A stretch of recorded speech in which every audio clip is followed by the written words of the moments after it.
Autour du monde, la suite. Merci d'avoir choisi nos chaînes pour vous informer. La première ministre ukrainienne sur les lieux de la frappe russe à Kiev. Le territoire ukrainien frappé massivement la nuit dernière. Attaque record menée par les Russes. Plus de 800 drones lancés sur le pays. Au moins 5 personnes ont été tuées. Et David Delos est à mes côtés. Bonjour David. Bonjour madame. Il y a donc cette attaque record, plus de 800 drones, 13 missiles et ces images donc du siège du gouvernement incendié. La chef du gouvernement s'est d'ailleurs rendue sur place. Effectivement, oui, le toit, les étages supérieurs du bâtiment ont pris feu. Merci beaucoup David, merci pour cette analyse.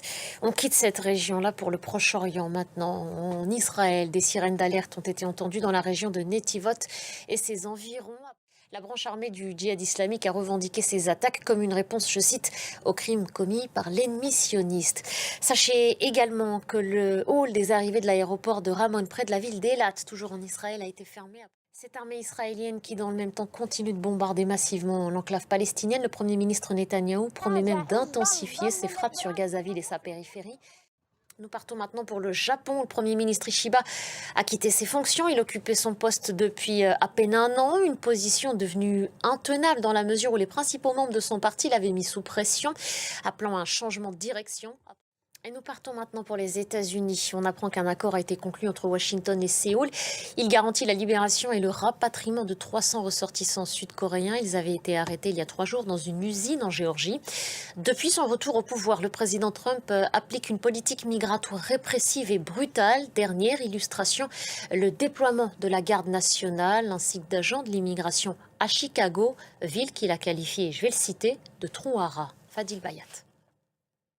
En Europe, maintenant, ces images de ferveur au Vatican ce dimanche, où 80 000 personnes au moins se sont rassemblées selon le Saint-Siège. Sachez que Léon XIV a également canonisé un autre jeune Italien, l'étudiant laïque Pier Giorgio Frassati, mort en 1925.